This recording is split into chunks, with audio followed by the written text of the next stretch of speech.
Hey, this is Mo Siddiqui with the Jiu-Jitsu of Life podcast, here with my good friend and the star of the Jiu-Jitsu of Life podcast, Carter Fisk. In one of our recent episodes, we talked about should you train Brazilian Jiu-Jitsu for self-defense? And the answer was a definitive yes, absolutely.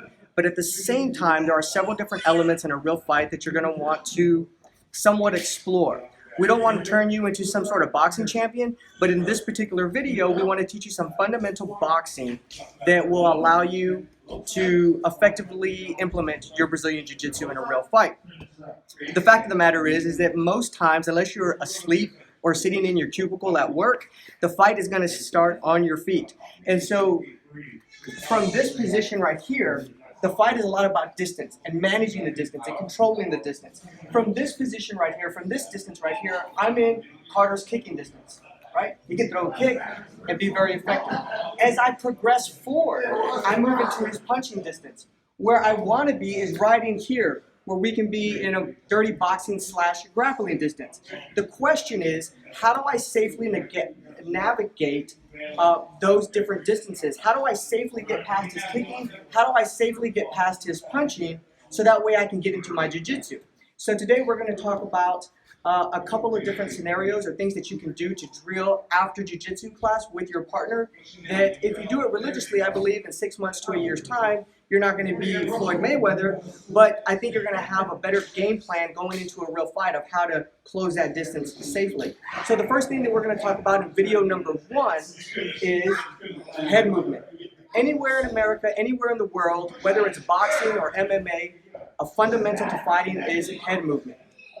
So for this particular drill, we're going to work on slipping 3 punches. A lot of times you'll see guys in jiu-jitsu tournaments or wrestling matches, and they're kind of just like right here. And then they shoot in, and there's no consequence. You know, if they shoot in and it doesn't work, well, there's really nothing that happens to them. There's nothing negative that happens to them. But in a real fight, that's not the case.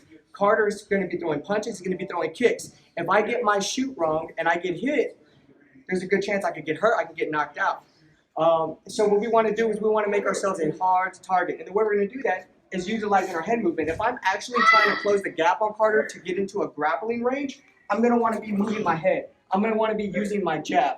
For this particular drill, we're just going to be using our head movement. We want to get you used to doing that. So the drill will go like this. Your partner's going to throw 3 jabs, and you're going to move your head. 1, 2, 3.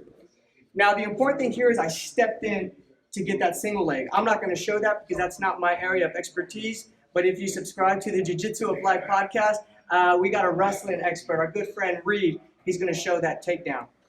Again, back to the drill. It's 1, 2, 3. I step. My head is high, so that way Carter's not going to be able to push it. And I'm securing the single leg. 1, 2. Easy, easy. Now, both people should be getting something out of the drill. I should be working my head movement. He should be working on executing a good jab. The Jiu-Jitsu of Life right here. Our kids are always involved. So, he should not be following my head when he's jabbing. He should just be throwing it straight. And I know what punch he's throwing. If I don't move, I should get hit. And I think that's a good thing. I think it's a good thing to get hit. I don't think the first time you feel what it's like to get hit should be in an actual fight. I think that should happen in training, so that way you can know how you're going to react to that situation. So the bottom line is that if I don't move my head, I should get hit. But he's not necessarily following my head where it goes. He's just going to be throwing straight, and then I just move. 1, 2, 3. Now here's the thing, is that when you first start working your head movement, I see this a lot, and this is okay. They're moving way out here. As you progress, you want to basically get to a point where you're super efficient with your head movement, where the gloves are just basically grazing past your ear. So I'll be here. I'll be moving a lot less. Another thing is, when people are working their head movement, they'll either pull away, which is very instinctual, or they'll just kind of work side to side like a pendulum. And what you actually want to do is you want to slip in. It's counterintuitive, but if you talk to a lot of people that have boxed, when they start first, second, third year, they haven't had a lot of time sparring, it's very, very instinctual for them to move away and want to be away from the punches. They feel safer.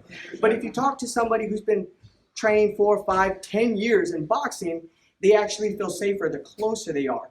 Not only that, but if I'm going to slip to the inside. So when I slip to the inside, the reason why I move in also is to put my weight here, to put myself in a position where I can always counter, right? So when I put when I move into this position, I can counter here. When I slip this way, my weight's on my right leg, so I can counter here. So just some things to think about. That's a little bit more advanced. Right now, we're just working on our head movement. So we're going to slip inside, outside, inside. So 1, 2, 3, boom. The better you get, speed it up. Just like that. And we can work it back and forth with your partner. Thank you guys for watching, and stay tuned for video 2, where we show you how to use your striking to safely close the gap and get into your jiu-jitsu.